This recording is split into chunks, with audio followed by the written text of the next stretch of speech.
I'm talking about. That's what I'm talking about. Monkey Butt coming through, man, on the production value. Got the intro music. And the logo. Everybody's here. That's all two of us are here. Yeah, it's all two of us. Well, Monkey Butt's 3. That's true. We're a power trio at this point. We really are. We're basically Rush or King's X, if you think about it. Oh, well. Power trios. Or Triumph. Okay. Robin Trower used to be a power trio. Okay. But say that 3 times really fast. I believe you. Anyway. Well, we are back. It is, oh my gosh. I got to look at my notes. Hang on. It's episode 39? I think you're right. Yes. It is episode 39. I am Metal Rob. With me, as always, is the great Carcass John. Yes. You even brought your smart glasses with you today, and you almost forgot what episode it was. I don't feel very metal in my glasses, but I also don't care, which is very metal. Well, and hopefully they're listening to this in their car, and they can just listen. And they don't have to see my stupid glasses. No. Oh, well. Hey, these are Ray-Bans, man. I spoiled for some I could have worn my Ray-Bans, too, but it's not too late, is it? No, it is too late. I have my contacts in. Well, man, I don't want to bring the room down before we get into the meat of the episode, but, man, we not only are we going to talk about Motorhead and the fact that, you know, we just went over the 1-year anniversary of not 1-year anniversary. We just passed over the anniversary of Lemmy's passing, and he's been gone 4 years, I think, now. But we also lost somebody near and dear to us in the DFW area. And if you've ever dug for records in Dallas-Fort Worth, if you've ever really dug for records, you've dug at Bill's Records and Tapes. And just a few days ago, we lost the great Bill Weisner. And that one, man, that was a kidney punch for me. Yeah, and the thing is they found him at the place that he loved the most. He was sitting on a stool there and by the cash register, and eyes closed and looked very peaceful, I guess. And and he's gone. You know, personally, I like the older store better, but, you know, Bill always had something, and you really, really had to work to find something that you really needed. I found most of the stuff that I ever bought from him in the old store, but my best memories were from the newer place down there next to Southside and Poor David's, because that's where I spent half the night one night just talking to the dude. And I told the story on Facebook earlier this week, but I took my kid down there to an EDM show. I didn't go. I dropped him off. And so my youngest and I popped over to Bill's, and I'm guessing we had eaten dinner and popped over there about 7:30, 8 o'clock. I don't know. Well, the next thing you know, I look up, and it's 1 in the morning. Oh, boy. And the concert hasn't let out quite yet. You know, we're a few minutes away from that. But it's 1 in the morning, and I'm embarrassed. I'm like, oh, my gosh, Bill, I'm so sorry. I got to get out of here. I need to let you close. What time did you close? And he said, oh, we close at 10, but we were enjoying talking. Yeah. And it was fantastic. Well, it really wasn't that little area down there, which is really kind of a cool hidden gem in Dallas. And a lot of people nodding, saying, gosh, I really like this Southside Ballroom area. Well, it just wasn't the same without seeing the Big Bill's moniker on just down the block. It wasn't the same. I was there on Saturday for the big Evil Beats number 2. And the open sign was off. Open sign was off, and didn't feel quite the same. And anyway, and as much as I how do I be judicious about this? It wasn't my favorite record store because of some various sundry things, because you had to work so hard. And it was a swap meet. And there weren't prices, and that was always a real scary variable. But man, when he passed away, it was hurtful. And of course, you never want to have somebody die. It's not a good thing. And but anyway, rest in power, Bill. He's rest easy, brother. He's spinning records with a lot of cool musicians right now. Our birthdays are only a couple of days apart. Or maybe they're just a day apart. I don't remember. His is the 15th or the 17th. Mine's the 16th of April. And we talked about that. We connected about that and talked about he was Bill from Wells and I was Rob from Bell's. And that's how we referred to each other that night was, hey, Bill from Wells. hey, what's up, Rob from Bells? It was just, it was cool. It was a good night. Man. Well, it was an interesting, it was a weird juxtaposition there because the one thing that I did find there that was like my holy grail, I found a sealed Violence Eternal Nightmare there, and and it wasn't even in the V's, it was in the M's. I specifically remember, and the only reason I remember, I even looked at it was because it was in a box of Madonna records that were all the same color except for this one record. I think somebody found it and hid it and said, I'll come back and get it some other time. It's in the Madonna records. It's in the Madonna records. Go get it. And I pulled it out and brought it up there, and he said, in his old little way, with the cigarette burning that in his baritone and voice. That baritone voice. I think that one's about $40. And I said, I'm glad to pay it. And I bought it, and I just saw Violence again for the first time since 2003 there at the Southside Ballroom Saturday night, along with Razor and Power Trip and Carcass and a bunch of weird eclectic electronic bands. Hey, Fast Eddie's watching. Hey, Fast Eddie. Hey, I'm going to mention him. I threw out a question to some of my buddies that, like, what did Motorhead, as we get into Motorhead, what did Motorhead do for you? But and influence you, and et cetera, and so he sent back a nice little blurb. But rest in power, Bill. It's like I said, that block won't look the same with that light on, and but life is more, mortality is tough, man. I sincerely regret not going down there it may have been a couple of years. I can't remember. It's been a while since I've been down there. I regret not going. And another thing that I regret that I missed, just like not going back to Bill's and seeing him one more time, I never saw Rush because they were on the Clockwork Angels tour, and my buddy and I at work said, man, we should go. And the tickets were a couple $100. We're like, nah, man, we'll catch him next time. Well, no, you won't. No, you won't. Because that's another one of our sad little notes, not to start on a downbeat, but the passing of the great Neil Peart, and anybody that's played the drums, especially in rock and roll and metal, if you don't identify with Neil Peart as one of the greatest, and I think silly people say that he is the greatest. I think he's one of the greatest. I think there are a lot of great drummers out there, but he, as we've talked about before. I'm sorry. Wait, hang on. I'm sorry. Wait a minute. Okay, here we go. Hold on. Richie Blackmore. Yeah. I'm sorry. I think I heard you say silly people say that Neil is the greatest. Is that what you... I think limiting yourself to just one person might be a little silly, but okay, never mind. Can you retract that? Can you edit that out before final cut? Oh, wait, we're live. Yes. Dang it.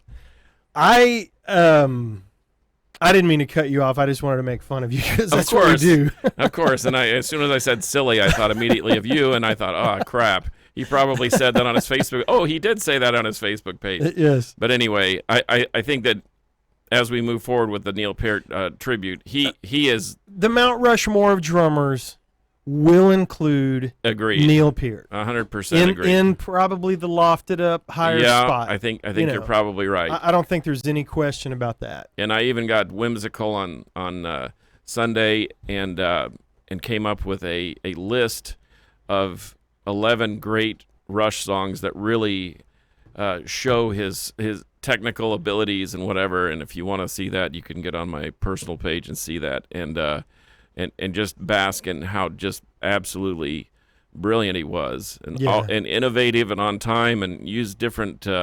It wasn't your standard 5-piece kit either, as everyone well knows. But and the writing of the lyrics. Well, that's the other aspect. I mean, just epic. It's like you're listening to Lord of the Rings. I mean, it's just epic. The way he's so verbose, and the way that he put thoughts to paper and music. And that's the one thing that gets lost, the poet and the power. Yep. And the poet part gets kind of shoved under the rug because we don't realize that he wrote 80% of those lyrics, some of those really fantasy-oriented. Right. He wasn't writing "There Once Was a Man from Nantucket." No, he surely wasn't. But if he but did, if he had, he'd have made it sound very eloquent. Yes. I'm sure of that. But brilliant guy, terrible loss, man. That one that one hit me, and I didn't realize that when we were going to be talking about Bill and we were going to be talking about Neil and we were going to be talking about Motorhead, and we just went over the anniversary of his death. I didn't mean to bring the room down with a show about all these great people that have passed on to the next plane, but here's the deal about people. People are going to die. The list is longer than both of our arms put together. The thing that's the beautiful thing about Lemmy and Neil Peart and guys like that have gone on to the next astral plane is that they leave something for us to hear and something for us to listen to, and so we can kind of bask in their legacy. And I got into a discussion with somebody about that beforehand, and I think that's when you achieve some sort of an icon. I guess we could call it an icon status. Right. Moving forward, despite the fact that Neil's not here or Lemmy's not here or whomever, David Bowie or whomever you want. Right. The music is such that as soon as that first measure is played that who it is. Right. And and so as we get into Motorhead, I think that everybody knows what Motorhead sounds like, even if you don't really like them. In fact, the question that I threw out... it's instantly identifiable, yes. Right. And I think that sound, not unlike other bands we've talked about, like AC/DC and so forth, it was a very measured and iconic tone. We knew that was the Motor. And when you saw Motorhead, you knew what you were going to get. In fact, my friend Francis Osley, who's an amazing, amazing guitar player, has done a lot of studio stuff, put out a solo record or whatever. He said that he came into the Motorhead game late, but he said Lemmy's attitude and uncompromising devotion to true rock and roll was probably the biggest thing I took from them. And so I remember seeing Motorhead several times, and we thought we were at a metal show, but Lemmy was pretty sure that he was at a rock and roll show because he said, we are Motorhead and we play rock and roll. Well, and like you and I were talking about this week, they truly were a rock and roll band. You had elements of metal, you had elements of punk, but it was 80-90% rock and roll because you turn off the distortion and you're listening to 50s and 60s rock and roll. Exactly. All day long. And you can just name songs and you're just like, oh my gosh, that would have been a radio hit if the Beach Boys had done it. Right. Or one of those, early rock and roll bands. True. And the other thing that was mentioned by some of these cats, including Alex Dominguez, who was the original bassist for Devastation, went on to play for the Texas version of Annihilator. Hello, Rodney Dunsmore. And Rodney Dunsmore, he was all part of that. And he said that something about he got the first record he heard was the Bomber album. And I know we all came in on the Motorhead train at various places. Mine was Ace of Spades, but the Bomber album, he said his friend gave it to him, and he said and he asked him, well, what does it sound like? And he said, it'll change your life. Just go listen to it. And he was right. He said his exact words were, it'll change your life. The rest is history. Not only did it change my life, but it changed my taste in music. He said, Motorhead to me was an attitude, not giving two bleeps what society thought about you. Grimy, greasy rock and roll type of music. I had never heard before that type of music, and no one did it better than Motorhead. Yeah. So I think that kind of sums it up. And everybody that I talked to consistently said that Motorhead wasn't just music, but it was like a life choice. It was like a life-changing. It was a lifestyle, and I think it's true because if you're true rock and roll, well, guess who's sitting on the throne of rock and roll? Right. I think it's Lemmy. You can say Little Richard. You can say Bill Haley and the Comets. You can say the Beatles. Again, true rock and rollers sitting on Mount Rushmore. Again, put Little Richard up there. Cool. I'm totally okay with that. But Lemmy, if Lemmy's not the president, he's on the board of directors. Of course he is. And did you know that Lemmy was a roadie for Jimi Hendrix? I've heard that. And it's true. In fact, you want to find a really great book? start with this White Line Fever. It's the autobiography of Lemmy Kilmister, and what a great book. It's got some hair-raising stories, but it gives you just a brief taste of what life on the road was, and we can get into that about you would think that he's an icon, he's a superstar, he's world-renowned. I remember in Wacken in 2006 when I went there, the number one shirt that people were wearing was a Motorhead shirt, by far. Right. And so he influenced a lot of people. That's a lot of metalheads wearing a Motorhead shirt. Well, there's so many things to say about the guy. We could talk all day, but I rewatched the Lemmy documentary over the past week, and I knew the show was coming up, and I wanted to kind of refresh myself on that documentary because I would say of rock and roll documentaries, music documentaries, it doesn't matter if I like the music. I like a good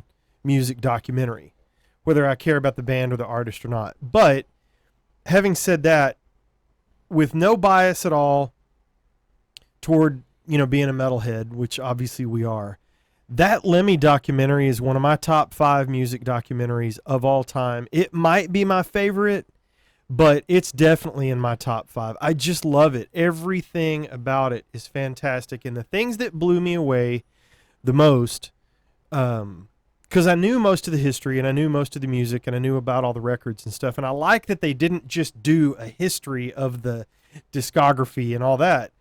But a couple of things stood out to me. He's been in that apartment forever.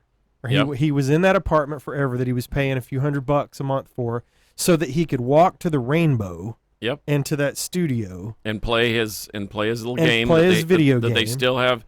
And in fact, the last time I went to the Rainbow, there he was, and he was very cordial, and he took pictures with everybody, and he shook everybody's hand, and but he was there to play his little poker game, his Ace of Spades game, which is an iconic song, right? And so Lemmy was a real person. He was just one of us, right? And his musical influences were unnumbered. I mean, he really took rock and roll, and as Alex said, made it greasy and grimy and turned it into a metal sounding rock version. Well, the other thing that struck me about the video, and it's such a good documentary, if you haven't seen the Lemmy documentary, it's on Netflix, I think. You need to check that out if you don't just go out and pick up a copy of the DVD or the Blu-ray. It's amazing.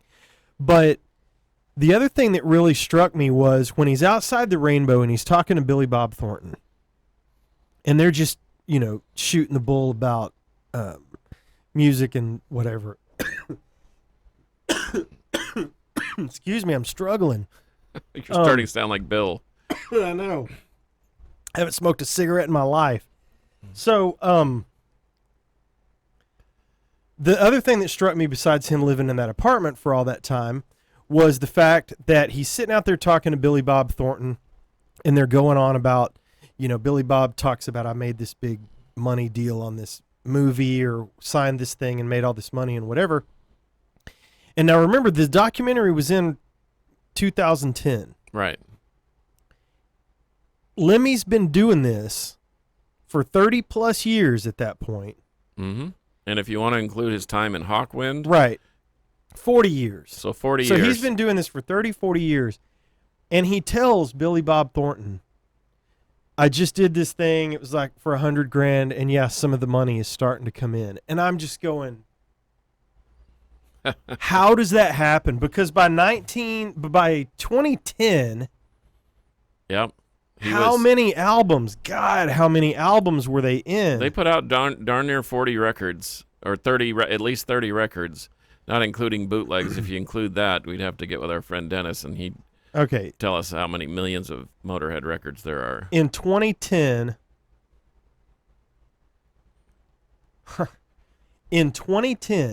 when Lemmy said, I'm finally starting to get some money or see some money or the money, whatever he said, they were 3 albums away from being done. Mm-hmm. Done. Yeah.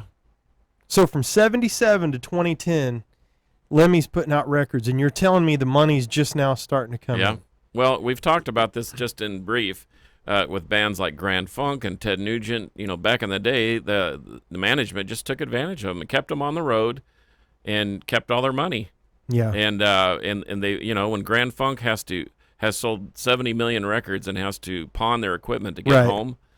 That's a crime. People ask why. Shame on those guys for people ask why Motorhead was on so many different record labels, is because everyone wanted a piece of the action. They knew they could sell it. Right. And in fact, in fact, I think he was making as much money off the War Pig merch as anything, because this is Motorhead. Right. There you go. There it is. Yeah, that's your Eddie. That's your Eddie. That's your Vic Rattlehead. That's your whatever it is. And heck, I even got that tattooed on the back of my left calf, because that is Motorhead. You don't need any more explanation other than that. Right. And but still, to your point, why isn't this guy rolling in dough? I mean, he may not have even been worth $1 million when he passed away. Crime against humanity. And still living in that same apartment, but he liked it that way. Right.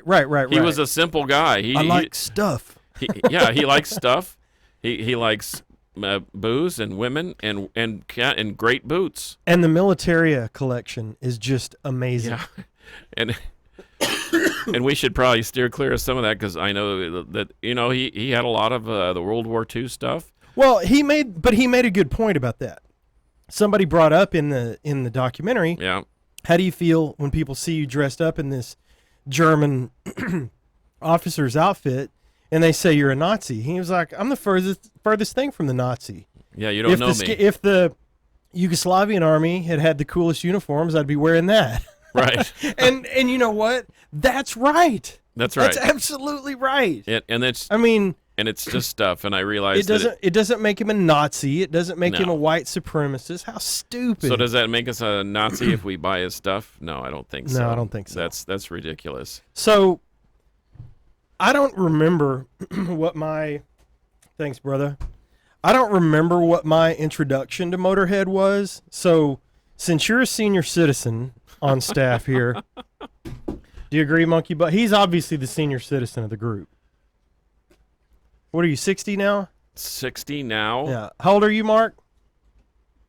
53. Mm-hmm. I'm still the young man of the group at 49. So let's hear it. What's your introduction? This is it right here. Someone put this on the turntable and said, what kind of music is this? Is that punk?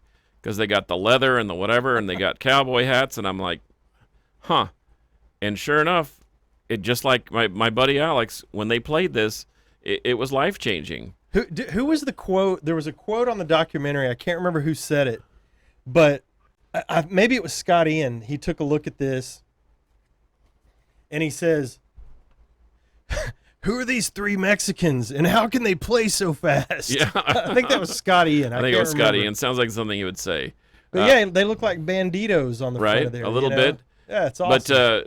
But can we agree that Ace of Spades is probably their iconic We Are the Road Crew, Overkill, Iron Fist, that's another one. I mean, but Love Me Like a Reptile. I mean, everybody knows that song. Everybody knows that song. I hope my parents don't read the words on that one. But We're the Road Crew. Yep. Jailbait. Yeah, there's a great one. Yeah, that's a great one. Hashtag me too. Yeah.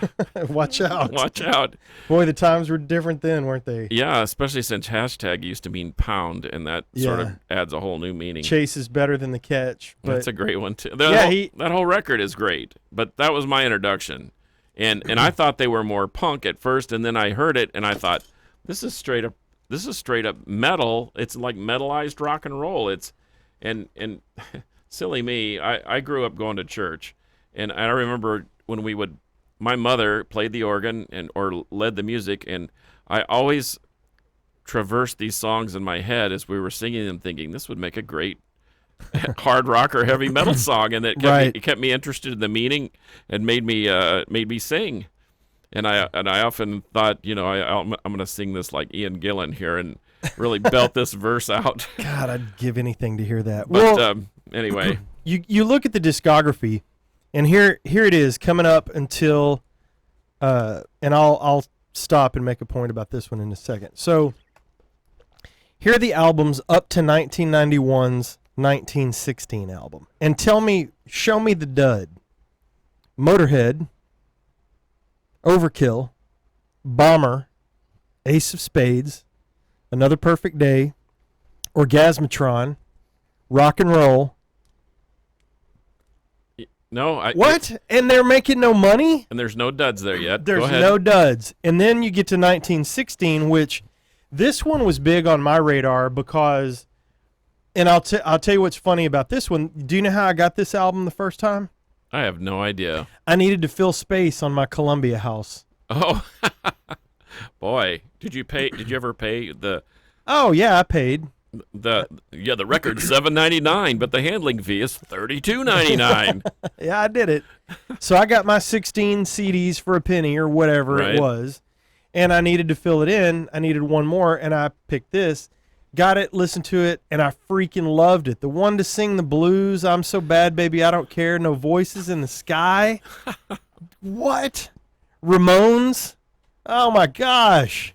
And Lemmy's history buff nature in 1916 about World War I. Right. Oh, I thought you were reaching for it. No, I'm not reaching for it. That's a great record. And so far you haven't named a dud. No. So I'll go quickly over what I have. And I'll be honest with you, I don't have a ton of Motorhead records. I've got some Motorhead stuff. Yeah. Because if you get this thing, and that's made of leather, by the way. It is. If you get No Remorse in whatever format, I've got the CD too, but man, if anybody watching this that is a Motorhead noob and you don't know, go get No Remorse.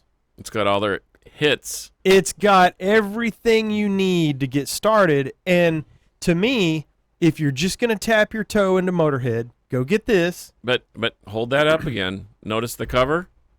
Does it say Motorhead anywhere? Nope, but you know what it is. You darn sure do know it's Motorhead. when you're flipping through the record bin, you know what this is.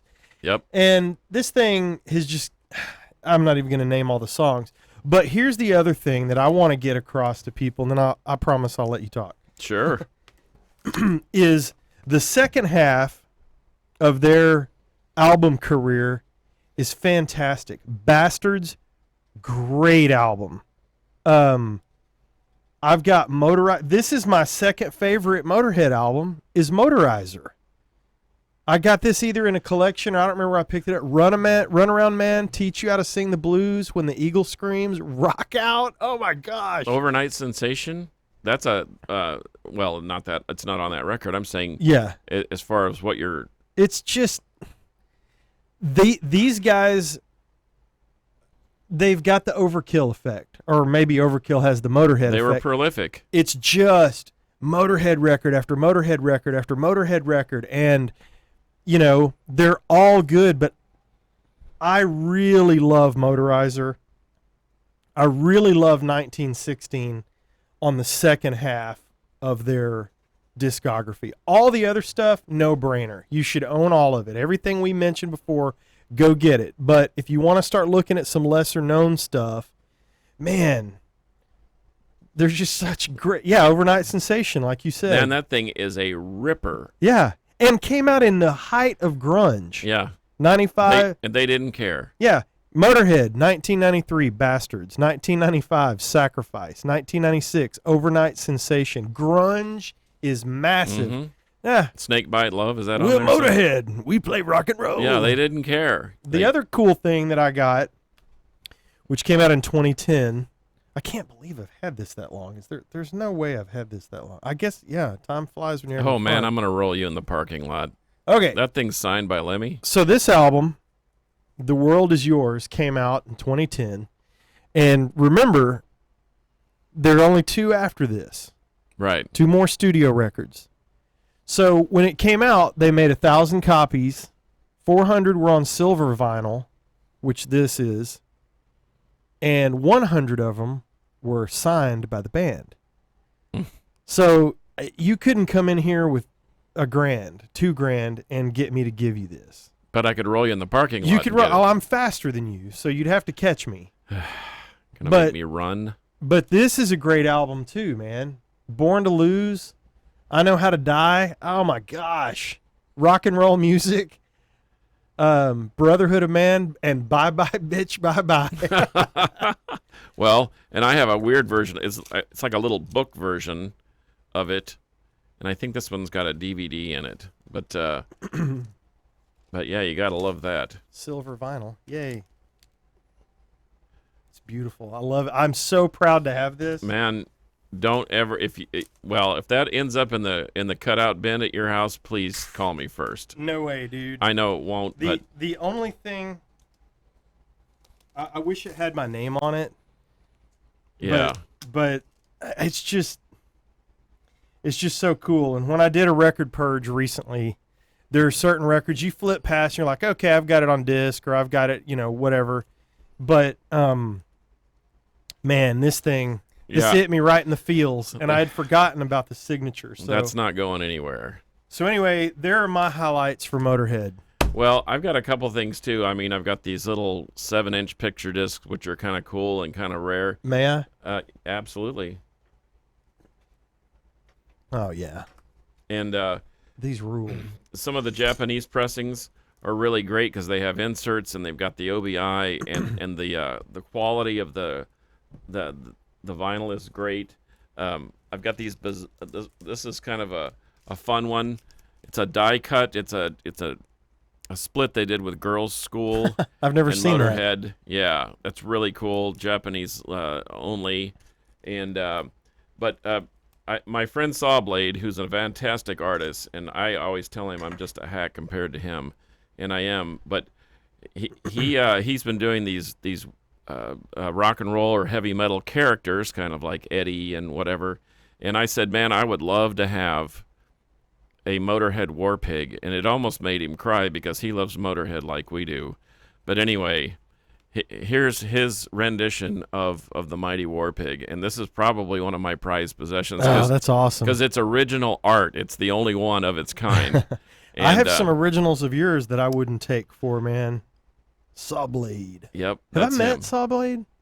Did I meet him at Hell's Heroes? I think you did. Big, burly guy, looks like Grizzly Adams. Big pile of hair, big beard. Maybe. Almost as big as your beard. Nice guy. And he's a phenomenal artist. Man, that's cool. And his career is slowly gaining momentum, but this is the kind of thing that he does. Skulls in the eyes. And yeah, you like that little touch. But that's probably one of my all-time keepers. Records. I haven't seen this before at your place. This is really cool. Well, man. I've actually hung it on the wall, and then this original pressing of Motorhead Ace of Spades is it's an original. It's the one that I bought years and years ago, and that's nice. And so perfect. You gotta love it. And so there are a few things kind of like you that I just as we go through the collections and purge, et cetera, there are certain things that just don't go away. I actually found this World Is Yours book at a half-price books store, and it was fairly inexpensive. But to me, it's not about the value that the world puts on it. It's more about what it means to you. Exactly. And I love that thing. It's got pictures and art and graphics and some other stuff in the pages that you don't get in the regular book. And so I've got various books. This Mick Wall book, Mick Wall knew Black Sabbath, and he probably knew Lemmy better than Lemmy knew himself. And this is the definitive biography of Lemmy. It's really cool. It's got pictures, and it's got a lot of the early history. And like I said, the White Line Fever is cool. This was something that I found that I thought it was just some weird knockoff, but this is a guy just went into the studio with Lemmy and as they were recording and saw the whole process, kind of like that vignette where Lemmy's taking his heart medication with a bottle of vodka, and anyway. Oh, okay. So he covers. Oh, okay. He's covering them all. So this is one of those. Oh, I love these Like he books. breaks down all the studio who played records. on it and where they recorded it and what. Oh, okay. Yeah. Now Mick Wall did something similar like that with Black Sabbath, but this is equal to the task for Motorhead. Kiss did this, and it's a 3-volume set. And if you've never checked that out, I've got them. You can borrow them. Okay. I mean, it's too much to read. They're huge volumes. Right. Yeah, this is cool. I didn't know about this. But if you're interested in the process, and I, you always wonder where all this music comes from, and obviously it's in our hearts and our heads and our souls, and then somehow we make it come out in our fingers and arms and feet and whatever. And Lemmy, I think, was a master. I think he would listen to something and it would spark a song, and that would come out, and they. Yeah.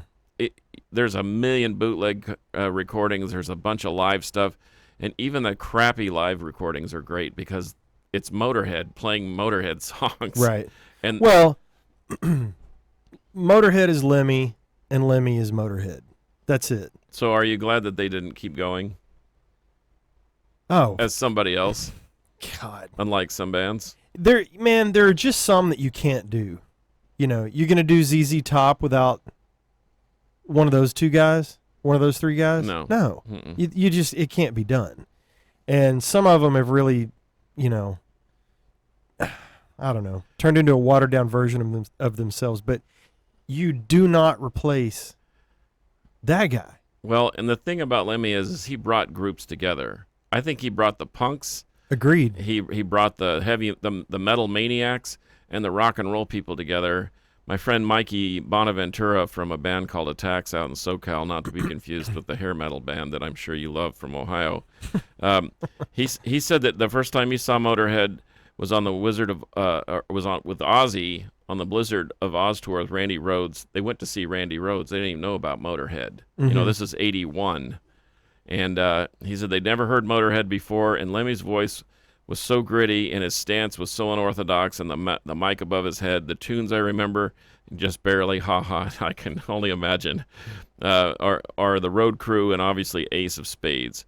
And then he saw him a couple years later with his buddy Eric Turner from Warrant at Billy Barry's roller rink in downtown Fullerton, California, and he said the show was so insane and packed. I said a packed roller rink with raging metalheads. It just destroyed the place. And that's why they stopped having shows after that. But once again, he mentions the attitude, personality. He said it personified rock and roll, a true influence on anybody within the industry and beyond. That's a good quote. We've got some people chiming in. Sean Antley, who I was briefly in a band with. Hey, Sean. Hello, Sean. His favorite Lemmy quote: "Give them what they need, not what they want," for refusing to play Ace of Spades at every show. Love that attitude. Fraser Ian Dawson, our buddy from Houston, chimed in, says, "Hell yes. Of every Motorhead in my collection, girl music." I do not know what that means. Mean girl school? I don't know. Oh, well, Fraser. Yeah, we love you, buddy. What do you mean? Oh, and Richie says, "Hello, ladies." I love that guy. Our friend Eddie from Forebode said that he loved the fact that Lemmy switched from whiskey to vodka in his later years for health reasons. Agreed. I think his influence, he was more of an, even though he played the bass like a guitar. Yeah. And it was a huge influence on not only bass players but guitarists. Right. And I just think that that's kind of a cool thing that he held down 2 spots with one, and he sang. Yes. So he was like the grimy rock and roll Geddy Lee almost. Right. Well, I'm going to say I appreciate you guys tuning in. It is awesome. I'm being interactive here, trying to see. Yeah. Sean, I appreciate you stopping by, man. Richie, Fraser, Sean Antley. Fast Eddie still. Fast Eddie. He's still listening. Yeah. He's probably on his way home from work here. Fast Eddie was by the channel. So, man, that wraps it up for me. The guy just was iconic. We've said it over and over. There's just nobody like him. There never will be. It's just. Well, when we say the guy, too, we mean the whole. We mean Motorhead is what we mean. Right. I mean, Lemmy was Lemmy, but Lemmy was Motorhead, too. And as has been mentioned by our famous quips and quotes. I mean, it's an attitude. It's an uncompromising desire to be rock and roll, and it's a lifestyle. So more power to you. And Motorhead is like you say, if we're doing the Mount Rushmore thing, they're right up there at the top. Absolutely. My buddy Bruce Lambert's watching out in Southern California. SoCal, is what baby. I'm trying to say. There you go. I ran into some of his friends at the Metal Swap Meet back in October. Andrew Strickland gave us a nice like. Thank you. Jay White. All right. Sound of White Noise. That's right. Gotta love it. Eric Ramirez. Guitarist for Interment. Brutal. Local DFW. Eric is? Oh, yeah. Okay. Jamie Walters Dominguez popped in. Well, Alex Dominguez was one of our quotes. I saw them at the Evil Beats thing. There you go. Always love seeing those two. They're a great couple. Well, thank you all for stopping by. And if you would do us a favor, hit the like button, hit the share button, tell your people about us. Because, man, they are Motorhead and they play rock and roll. But we are Metal Rob and Carcass John. And metal will prevail. Until next time, we'll see you, kiddies. Monkey Butt. Thanks, Monkey Butt. Do your magic. We love you very much. Can you make me look like Brad Pitt? No? Gosh. We'll see you next time.